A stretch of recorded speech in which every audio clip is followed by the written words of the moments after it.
तो फ्रेंड्स, कैसे हैं आप। मैं आपकी दोस्त और होस्ट शिल्पी मेरे यूट्यूब चैनल प्रगति की पर आपका बहुत बहुत स्वागत करती हूँ। तो मैं लेके आई आपके लिए कंप्यूटर की इंपॉर्टेंट एमसीक्यूज़ जो यूपीट्रिपल जूनियर असिस्टेंट के एग्ज़ाम के लिए बहुत बहुत इंपॉर्टेंट होने वाले हैं, क्योंकि यूपीट्रिपल जूनियर असिस्टेंट का एग्ज़ाम होने ही वाला है। उसके केवल कुछ दिन बचे हैं। 27 तारीख को आपका एग्ज़ाम है, तो आपको ये एग्ज़ाम क्रैक करना है। इसके लिए मैं आपकी पूरी मदद करने वाली हूँ। पिछले 3-4 दिनों से मैं इंपॉर्टेंट एमसीक्यूज़ आपके लिए ला रही हूँ, मॉक टेस्ट ला रही हूँ जो आपके जीएस, कंप्यूटर और हिंदी से रिलेटेड है, और ये इम्पॉर्टेंट होने वाले हैं एग्ज़ाम्स के लिए। तो आज मैं आपके लिए कंप्यूटर के इम्पॉर्टेंट एमसीक्यूज़ लेके लाई हूँ। तो आइए ये शुरू करते हैं। पहला क्वेश्चन है, what are NEFT and RTGS about. NEFT और आरटीजीएस क्या होता है। सबसे पहले हम एनईएफटी की फुल फॉर्म देख लेते हैं। एनईएफटी की फुल फॉर्म आपकी क्या होती है। तो एनईएफटी की फुल फॉर्म है आपकी नेशनल इलेक्ट्रॉनिक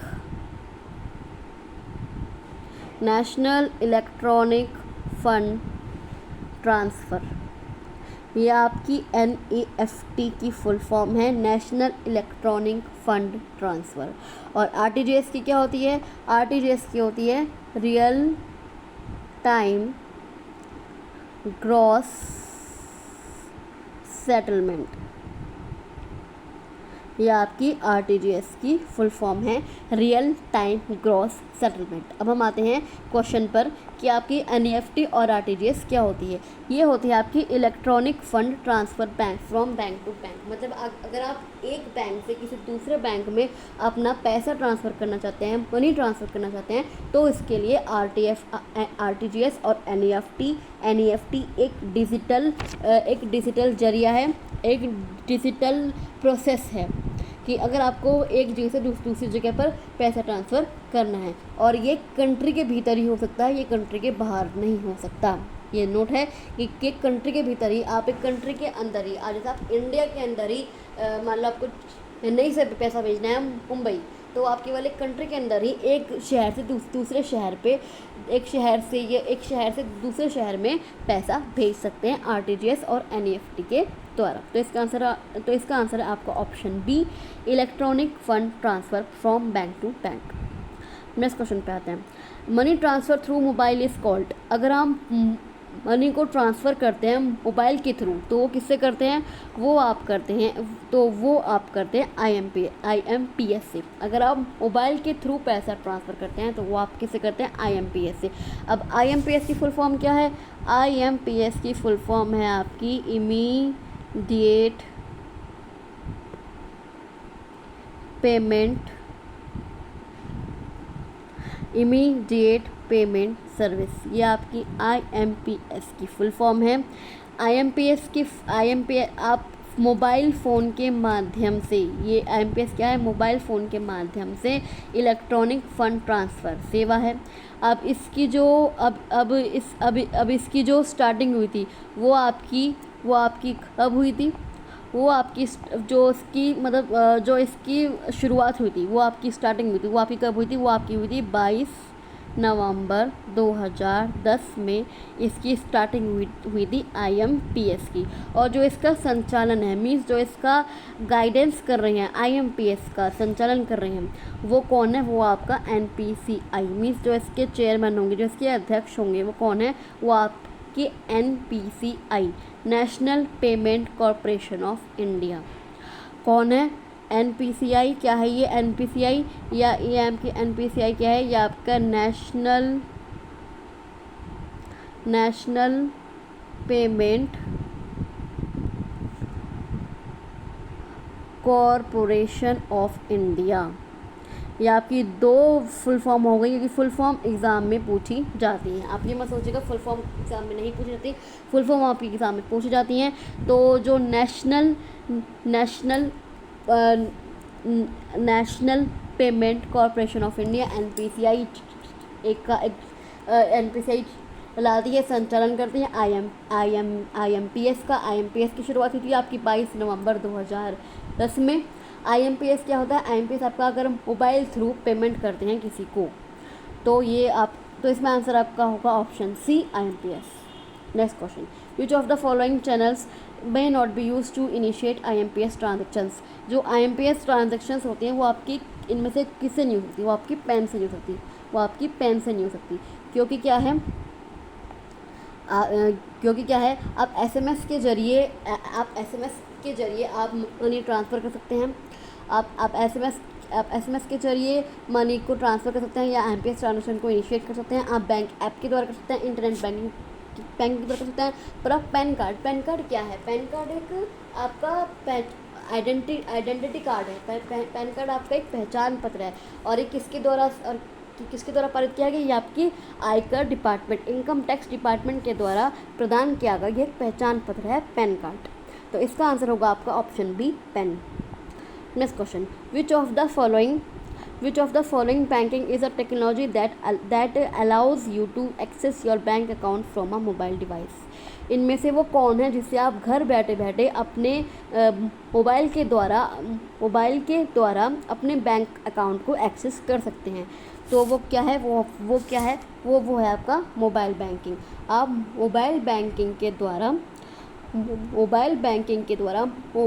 बैंकिंग एक ऐसी टेक्निक है जिससे आप घर बैठे बैठे अपने बैंक अकाउंट को एक्सेस कर सकते हैं। मतलब आपको अपने बैंक अकाउंट की स्टेटमेंट चाहिए, ट्रांजैक्शन देखनी है, आपको बैलेंस देखना है, तो वो आप मोबाइल बैंकिंग के द्वारा घर बैठे बैठे अपने बैंक अकाउंट को एक्सेस कर सकते हैं। तो इसका आंसर होगा option B, mobile banking. Next question, video conferencing क्या होती है? वीडियो कॉन्फ्रेंसिंग होती है दूर संचार प्रौद्योगिकी का उपयोग करते हुए वीडियो कॉल का परिचालन। मीन्स आप दूर बैठे बैठे किसी व्यक्ति को वीडियो कॉल कर सकते हैं, उसे क्या कहते हैं? उसे वीडियो कॉन्फ्रेंसिंग कहते हैं। और वीडियो कॉन्फ्रेंसिंग में ये नहीं कि आप केवल एक ही व्यक्ति से बात कर सकते हैं, आप एक या एक से अधिक व्यक्ति से भी बात कर सकते हैं वीडियो कॉन्फ्रेंसिंग में। मान लो आपको मुंबई में किसी से बात करनी है, आपका एक रिश्तेदार आपका मुंबई में है, एक आपका कलकत्ता में है, एक आपका कहीं और है, तो आप उन तीनों से घर बैठे बैठे वीडियो कॉन्फ्रेंसिंग के द्वारा बात कर सकते हैं। वीडियो कॉन्फ्रेंसिंग में आप उसका चेहरा देख सकते हैं, आप उसकी आवाज़ सुन सकते हैं, आप उसे काम करते हुए देख सकते हैं, आप कुछ भी कर सकते हैं वीडियो कॉन्फ्रेंसिंग के द्वारा। तो इसका आंसर होगा आपका ऑप्शन ए, दूरसंचार प्रौद्योगिकी का प्रयोग करते हुए वीडियो कॉल का परिचालन। नेक्स्ट क्वेश्चन, वीडियो कॉन्फ्रेंसिंग व्यवस्था के महत्वपूर्ण वर्गीकरण में सम्मिलित होते हैं। जो अगर आप वीडियो कॉन्फ्रेंसिंग करते हैं तो उसमें कौन कौन सी चीज़ें हमें चाहिए? तो कितनी चीज़ें चाहिए? वो आपकी 3 चीज़ें चाहिए होती हैं। अब वो 3 चीज़ें कौन कौन सी होती हैं? सबसे पहले तो आपको चाहिए वीडियो कॉन्फ्रेंसिंग करने के लिए मॉनिटर। सबसे पहले मॉनिटर मतलब वो स्क्रीन चाहिए जिसमें आप उस इंसान का चेहरा देखेंगे। सबसे पहले उस इंसान का चेहरा देखेंगे। फिर आपका कैमरा इसलिए चाहिए क्योंकि आपको भी तो अपना उसका चेहरा दिखाना है, और एक माइक्रोफोन जिससे आप उसकी आवाज़ सुन सकते हैं। तो वीडियो कॉन्फ्रेंसिंग के लिए 3 चीज़ें चाहिए, माइक्रोफोन चाहिए, मॉनिटर चाहिए और कैमरा चाहिए। तो इसका आंसर होगा आपका ऑप्शन 3, इसका आंसर होगा आपका option A 3। Next question, which of the following is a tin digital camera generally use in video chats और वीडियो कॉन्फ्रेंसिंग। जो वीडियो चैट या वीडियो कॉन्फ्रेंसिंग में जो उपयोग होता है छोटा कैमरा, उसे क्या कहते हैं? तो उसे कहते हैं वेब कैमरा। उसे क्या कहते हैं? उसे कहते हैं वेब कैमरा। वीडियो चैट या वीडियो कॉन्फ्रेंसिंग में जो उपयोग होने वाला है, जो यूज़ होने वाला जो छोटा डिजिटल कैमरा होता है, उसे वेब कैमरा कहा जाता है। इसका आंसर होगा आपका option C, web camera. Next question, gopher उपयोगी होता है? गोफर क्यों उपयोगी होता है? अगर आप किसी गोफर का क्या काम होता है? गोफर का काम होता है कंप्यूटर पे से विभिन्न सूचनाओं, बहुत डिफरेंट सूचनाओं, डिफरेंट इंफॉर्मेशन को इकट्ठा करना। विभिन्न सूचनाओं के एकत्रीकरण में गोफर का उपयोग किया जाता है। गोफर एक ऐसी प्रणाली होता है जिसमें इंटरनेट सर्वरों पर फाइल दिखाने और संयोजित करने के लिए विश्वव्यापी वेब की तारीख दी जाती है। गोफर क्या करता है? गोफर एक अपने जो क्लासिफाइड सब्जेक्ट्स लेता है कि उसे किस सब्जेक्ट्स पर उसे इंफॉर्मेशन कलेक्ट करनी है, वो उन्हें कलेक्ट करता है और उन्हें सीरीज़ वाइज प्रेजेंट करता है। तो इसका आंसर आपका होगा विभिन्न सूचनाओं के एकत्रीकरण से, ऑप्शन ए, विभिन्न सूचनाओं के करंट से। नेक्स्ट क्वेश्चन, उपयोगकर्ता इंटरफेस के संबंध में संक्षिप्ताक्षर CLI किसके लिए प्रयोग किया जाता है? ये सिंपल सा क्वेश्चन है कि CLI की फुल फॉर्म क्या होती है, क्योंकि ये जो हमारे एग्जामिनर्स होते हैं ये बहुत घुमा के क्वेश्चन पूछते हैं, जिससे जो कैंडिडेट्स है, जो एस्पिरेंट्स है, वो कंफ्यूज हो जाए। तो आपको कंफ्यूज नहीं होना है, आपको सिंपल सा क्वेश्चन पूछा जाना है इसमें कि आपकी CLI की फुल फॉर्म क्या होती है। तो CLI की फुल फॉर्म होती है कमांड लाइन इंटरफेस। क्या होती है? Command line interface. और इसको कमांड लाइन इंटरफेस को क्या नाम से बोला जाता है? उसको बोला जाता है कमांड लाइन यूज़र इंटरफेस। इसको दो नाम से बुलाया जाता है, या तो आप बोल सकते हैं कमांड लाइन इंटरफेस या कमांड लाइन यूज़र इंटरफेस। तो इसका आंसर होगा आपको option A, command line interface. Next question, blog दो शब्दों का संयोजन है। ब्लॉग कौन सा संयोजन है? वो है आपका वेब और लॉग। ब्लॉग क्या होता है? ब्लॉग होता है कोई वेबसाइट है, अगर आपने कोई वेबसाइट बनाई है, उस पर आपने अपने विचार रखे हैं, उस विचार लिखे हैं, अगर आपने अपने उस पर विचार लिखे हैं, कुछ अपनी सूचनाएं लिखी हैं, तो उसे हम एक व्लॉग कहते हैं। व्लॉग ऐसी वेबसाइट को कहते हैं जिस पे जो व्यक्ति होता है, व्लॉग एक ऐसी वेबसाइट पे जिस पे जो व्यक्ति होता है वो अपने विचार लिखता है, अपनी सूचनाएं लिखता है, उस वेबसाइट को क्या कहा जाता है? उस वेबसाइट को कहा जाता है व्लॉग, जिसमें नियमित लेखों को लिखा जाता है, उनको स्टोर किया जाता है। इसका आंसर होगा option A, web blog. Next question, URN stands for. URN की फुल फॉर्म क्या होती है? URN की फुल फॉर्म होती है आपकी यूनिफॉर्म रिसोर्स नेम। URN की फुल फॉर्म क्या होती है? Uniform resource name. या ये क्या करता है? URN क्या करता है? URN एक वेब सोर्स के नाम की पहचान करने के लिए एक कैरेक्टर स्ट्रिंग है। तो इसका आंसर होगा आपका option B, uniform resource name. Uniform resource जो लोकेटर होता है वो कौन सी स्कीम है? URL। अब हम URL के बारे में कुछ बातें करेंगे। URL कि वो कौन सी स्कीम है? Which www browser use to locate sites on the internet. तो URL कौन सी स्कीम है? URL से एड्रेसिंग स्कीम है। अब ये एड्रेसिंग स्कीम कैसा है? अगर आप किसी भी वेबसाइट का नेटवर्किंग के एड्रेस का पता लगाना चाहते हैं तो आपको URL आपकी इसमें मदद करेगा। URL एक एड्रेसिंग स्कीम है जो www वेब ब्राउज़र पर इंटरनेट पर किसका साइट्स का पता लगाने के लिए प्रयोग किया जाता है, URL। तो इसका आंसर होगा आपका ऑप्शन ए, एड्रेसिंग।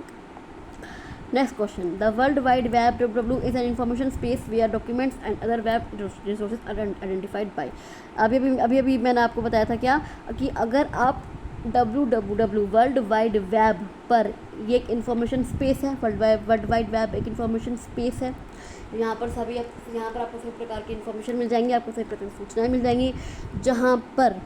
जहाँ पर अगर आपको कोई डॉक्यूमेंट्स आइडेंटिफाई करना है या कोई और वेब रिसोर्स आइडेंटिफाई करना है तो वो किससे आइडेंटिफाई किया जाएगा? वो आपका किया जाएगा URL से। URL मतलब यूनिफॉर्म रिसोर्स लोकेटर्स, जिससे यूनिफॉर्म रिसोर्स लोकेटर से आपका पता लग जाएगा अगर आपको कोई डॉक्यूमेंट्स ढूंढना है, कोई साइट ढूंढनी है। और ये एक बहुत स्टैंडर्ड तरीका है किसी भी एड्रेस को ढूंढने के लिए। ये क्या करता है? ये सबसे पहले इंटरनेट पर अगर आपको कोई सूचना, आपने कोई इन्फॉर्मेशन ढूंढी है तो पहले वो इन्फॉर्मेशन को ढूंढेगा, उनको ढूंढेगा, आपको उन इन्फॉर्मेशन का एड्रेस बताएगा, आपको उस इन्फॉर्मेशन की से रिलेटेड प्रोटोकॉल बताएगा और उसका डोमेन नेम भी आपको बताएगा, डोमेन नेम भी आपको प्रेजेंट करेगा। तो URL का एक बहुत बड़ा रोल होता है वर्ल्ड वाइड वेब में, www में, क्योंकि ये साइट्स का पता लगाने के लिए काम आता है। डोमेन नेम भी आपको बताता है, प्रोटोकॉल बताता है, और इंटरनेट पर जितनी भी सूचनाएं अगर आपको ढूंढनी है तो वो उनका एड्रेस भी आपको बता देता है। इसका आंसर होगा option D, uniform resource locators. Next question पे आते हैं। Addressing scheme for locating documents और resources is on internet code. अभी बताया था कि अगर आपको कोई डॉक्यूमेंट्स और रिसोर्सेज का आपको कोई एड्रेस पता करना है तो वो किससे पता करेंगे, वो आप पता करेंगे URL से। किससे? URL से।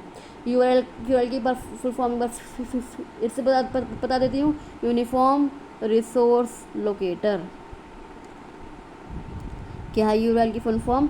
यूनिफॉर्म रिसोर्स लोकेटर है आपकी URL की फुल फॉर्म।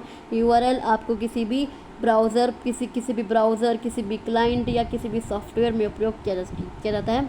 कि आप किसी URL का प्रयोग आप किसी भी ब्राउज़र में कर सकते हैं, किसी भी सॉफ्टवेयर में कर सकते हैं, किसी भी क्लाइंट पर कर सकते हैं, ईमेल क्लाइंट पर कर सकते हैं।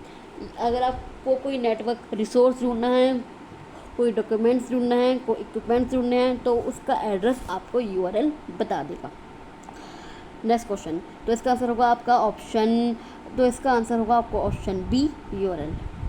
अब आते हैं नेक्स्ट क्वेश्चन पे। वेब पर किसी खास कंप्यूटर और पूरी साइट के मेन पेज को पहचानता है। कौन पहचानता है? वो आपका URL पहचानता है।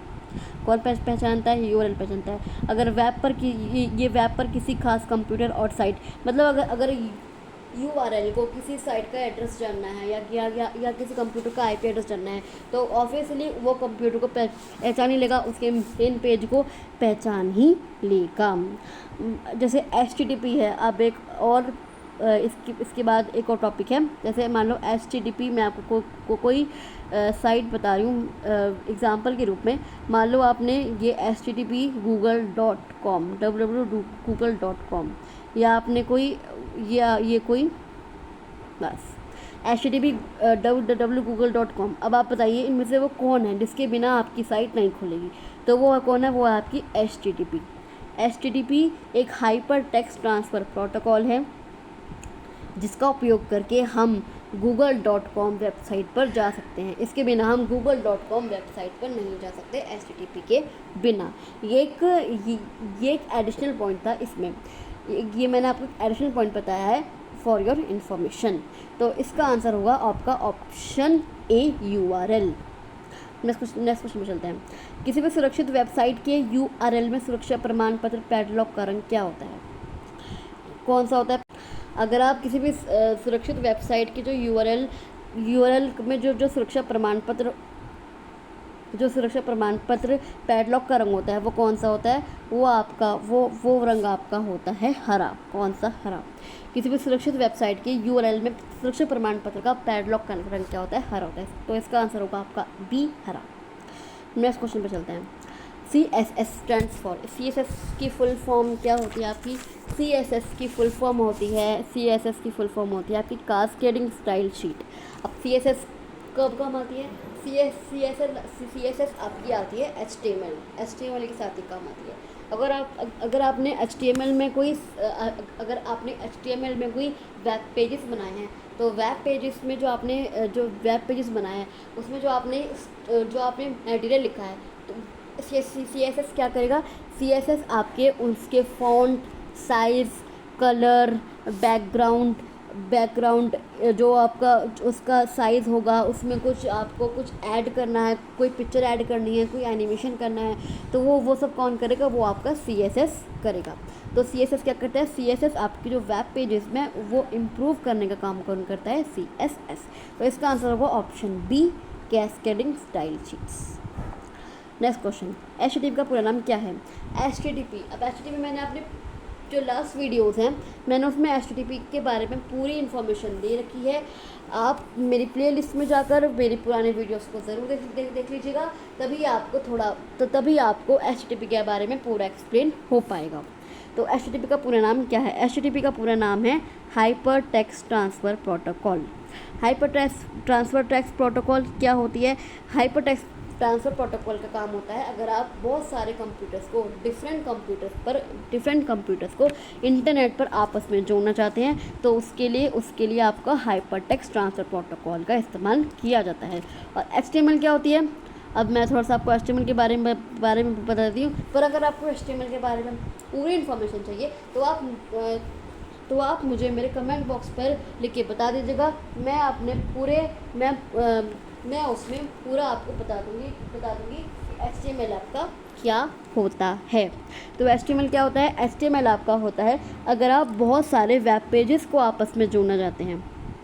HTML क्या होता है? HTML में आप वेब पेजेस बनाते हैं। HTML क्या होता है? HTML में आप वेब पेजेस बनाते हैं जिसमें हाइपरटेक्स्ट का प्रयोग किया जाता है। और HTML का आविष्कार किसने किया था? HTML का आपका आविष्कार किया था टिम बर्नर्स-ली ने। HTML का आपका आविष्कार किसने किया था? टिम बर्नर्स-ली ने किया था HTML का आविष्कार। कब किया था? वो किया था आपका 1990 में। कब किया था? 1990 में HTML का आविष्कार किया था टिम बर्नर्स-ली में। HTML में आपके वेब पेजेस बनाए जाते हैं। अब आते हैं हम नेक्स्ट क्वेश्चन पे। तो इसका आंसर होगा आपका option B, hypertext transfer protocol. वैन का पूर्ण रूप क्या है? वैन का पूरा नाम क्या है? वैन का आपका पूरा नाम है वाइड एरिया नेटवर्क। अब जो देश भर में जो नेटवर्क आपस में जुड़े होते हैं वो किससे जुड़े होते हैं? वो आपके वाइड एरिया नेटवर्क से जुड़े होते हैं। तो वाइड एरिया नेटवर्क क्या होता है? वाइड एरिया नेटवर्क विशाल भौगोलिक दूरियों तक विस्तृत होता है। ये बहुत बड़े क्षेत्र में फैला हुआ होता है वाइड एरिया नेटवर्क। तो इसका आंसर होगा आपका option B, wide area network. Next question पे आते हैं। In digital payment the transfer mode preferred last transaction is. ये लास्ट, ये आई थिंक कुछ मिस्टेक हुई है, ये आपका लास्ट नहीं है, ये आपका क्या है? लार्ज। अगर आप डिजिटल पेमेंट ट्रांसफ़र अगर आप पेमेंट ट्रांसफ़र करना चाहते हैं डिजिटल तरीके से, और जो वो पेमेंट है वो आपकी थोड़ी ज़्यादा है, मीन्स आपके 2 लाख है, 5 लाख हैं, तो वो आपको किससे तो वो इनमें से किससे आपको ट्रांसफ़र किया जाता है? वो आपको ट्रांसफ़र किया जाता है RTGS से। किससे? RTGS से। RTGS की फुल फॉर्म मैंने आपको अपने इसी सीरीज़ के फर्स्ट क्वेश्चन में बता दी थी। Real time gross settlement. क्या है RTGS की full form? Real time gross settlement, जिसके द्वारा आप, ये एक ऑनलाइन बैंकिंग प्रोसेस है। RTGS क्या है? RTGS एक ऑनलाइन बैंकिंग प्रोसेस है जिसमें आप बिना वेट के, मीन्स कहीं होता है कि ट्रांसफ़र करने में बहुत टाइम लग जाता है, पर RTGS में आप बिना कोई टाइम वेस्ट किए इंस्टेंटली एक अकाउंट से दूसरे अकाउंट में लार्ज अमाउंट मनी ट्रांसफ़र कर सकते हैं। इसका आंसर होगा आपका option D, RTGS। Next question. RTGS stands for, अभी मैंने आपको फुल फॉर्म बताई थी इसकी। RTGS stands for real time gross settlement. ये आपको याद हो जाना चाहिए। RTGS stands for real time gross settlement. अब आते हैं नेक्स्ट क्वेश्चन पे। Hypertext was invented by. Hypertext जो है वो किसने इन्वेंटेड किया था? वो आपका इन्वेंटेड किया था, तो RTGS आपका इन्वेंटेड किया गया था टेड नेल्सन। किसने इन्वेंटेड किया था हाइपरटेक्स्ट? Ted Nelson. और कब किया था? ये आपका किया था 1965 में। कब किया था ये? 1965 में हाइपरटेक्स्ट का इन्वेंशन किया गया था। और ये टेड नेल्सन कहाँ के थे? ये आपके अमेरिका के थे। ये आपके थे अमेरिका के। Hypertext was invented by Ted Nelson. तो इस क्वेश्चन का आंसर होगा आपका option D, Ted Nelson. Next question. The full form of GPRS की फुल फॉर्म क्या होती है? GPRS की आपकी फुल फॉर्म होती है जनरल पैकेट रेडियो सर्विस। तो इसका आंसर होगा आपका option C, general packet radio service. Next question. Which of the following is an application protocol? Application protocol कौन सी है आपकी? ये है HTTP। आपकी एप्लीकेशन प्रोटोकॉल HTTP, जबकि TCP और IP ये आपकी है इंटरनेट प्रोटोकॉल। ये दोनों आपकी हैं इंटरनेट प्रोटोकॉल, और HTTP है आपकी एप्लीकेशन प्रोटोकॉल। तो इसका आंसर होगा आपका option A, HTTP। Next question. File can be safely transfer using internet through. जो मैंने ये FTP के बारे में आपको अपनी लास्ट वीडियोस में बता रखा है, आप उसमें जाकर देख लीजिएगा। उसमें आपको पूरी जानकारी मिल जाएगी एफटीपी के बारे में। तो फाइल अगर आपको ट्रांसफ़र करनी है एक जगह से दूसरी जगह में थ्रू इंटरनेट के द्वारा, तो किससे होती है? वो होती है आपकी एफटीपी से। किससे होती है? एफटीपी से। अगर आप फाइलों को इंटरनेट के माध्यम से एक स्थान पर दूसरे स्थान पर भेजना चाहते हैं तो ये एफटीपी करता है। और एफटीपी और ये कौन से नेटवर्क पर? ये टीसीपी और आईपी नेटवर्क पर कार्य करता है। ये कौन से नेटवर्क पर कार्य करता है? ये टीसीपी और आईपी नेटवर्क पर कार्य करता है। अब हम आते हैं एसएमटीपी के बारे में। मैं आपको थोड़ा बता देती हूँ। जो एसएमटीपी का फुल फॉर्म होता है वो आपका सिंपल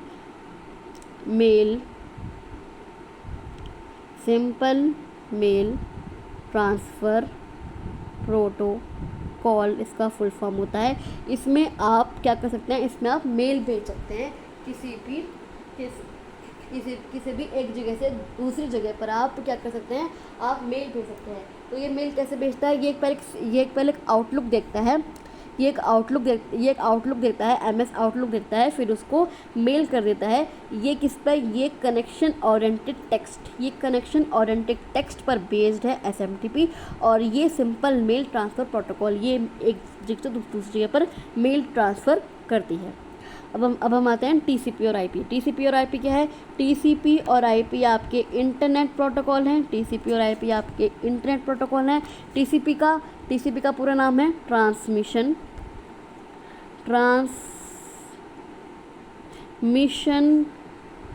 कंट्रोल प्रोटोकॉल। टीसीपी का आपका पूरा नाम क्या है? Transmission control protocol. और आईपी का आपका पूरा नाम है इंटरनेट प्रोटोकॉल। टीसीपी और आईपी क्या करता है? टीसीपी और आईपी ये क्या करते हैं? ये एक नियम बताते हैं। ये टीसीपी और आईपी जो प्रोटोकॉल है वो नियम बनाते हैं कि इंटरनेट कैसे कार्य करेगा, इंटरनेट इंटरनेट कहाँ से सूचनाएं लेता है, कहाँ सूचनाएं देता है, उस सब का निर्णय, उस सब का डिसीजन टीसीपी और आईपी करता है। और अगर आपको दो कंप्यूटर के बीच में इंफॉर्मेशन एक्सचेंज करनी है, इंफॉर्मेशन का ट्रांसफ़र करना है, तो वो कार्य भी आपका टीसीपी और आईपी ही करते हैं। तो टीसीपी और आईपी क्या है? टीसीपी और आईपी एक इंटरनेट प्रोटोकॉल है। अब एचटीटीपी का मैंने अभी आपको बताया था। एचटीटीपी क्या है? एचटीटीपी का पूरा नाम हाइपर टेक्स्ट ट्रांसफ़र प्रोटोकॉल है। एचटीटीपी किसी भी वेबसाइट से आगे लगता है। अगर आप एचटीटीपी नहीं लगाएंगे, अब एचटीटीपी क्या है? एचटीटीपी क्या है? अगर आप एचटीटीपी नहीं लगाएंगे किसी भी वेबसाइट के आगे, तो वो ना तो उसका यूआरएल का एड्रेस खुलता है वेबसाइट का, और ना ही वेबसाइट की यूआरएल का एड्रेस खुलता है, और ना ही वो वेबसाइट खुलती है। तो इस क्वेश्चन का आंसर होगा आपका ऑप्शन ए एफटीपी। नेक्स्ट क्वेश्चन पे आते हैं। तो आज के लिए बस इतना ही, आपसे फिर मिलती हूँ किसी नए टॉपिक के साथ, एमसीक्यूज़ की सीरीज़ के साथ, मॉक टेस्ट के साथ। अगर आपको मेरे वीडियोस अच्छे लगे, मेरे क्वेश्चंस अच्छे लगते हैं, मेरे पढ़ाने का तरीका अच्छा लगता है, और अगर आप मुझसे और भी पढ़ना चाहते हैं तो प्लीज़ मेरी वीडियो को लाइक और शेयर कीजिए, और मेरे चैनल को प्लीज़ सब्सक्राइब करना मत भूलिएगा।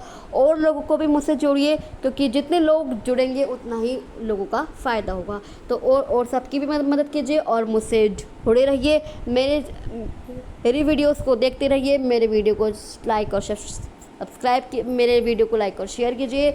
और मैंने अपने डिस्क्रिप्शन बॉक्स में अपने टेलीग्राम ग्रुप का लिंक भी दिया हुआ है, आप मेरे टेलीग्राम ग्रुप को ज्वाइन कर सकते हैं, और आप वहाँ भी मुझसे कोई भी क्वेश्चन, कोई भी क्वेरी पूछ सकते हैं, या आप मेरे कमेंट बॉक्स पर मुझसे कोई भी क्वेश्चन, कोई भी कमेंट, कोई भी क्वेरी पूछ सकते हैं कि जीएस से, कंप्यूटर से या हिंदी से रिलेटेड आप कोई भी क्वेश्चंस पूछ सकते हैं। तो अभी के लिए बस इतना ही, मैं आपसे फिर मिलती हूँ किसी नए टॉपिक के साथ। एक्चुअली आज मैं थोड़ा बिजी थी, इसलिए आज आपके लिए केवल एक ही सीरीज़ लेके आ पाई हूँ। कल मैं आपसे फिर मिलती हूँ। तब तक के लिए थैंक यू सो मच, और मेरे चैनल को प्लीज़ सब्सक्राइब करना मत भूलिएगा। प्लीज़ सब्सक्राइब कर दीजिए। Thank you so much.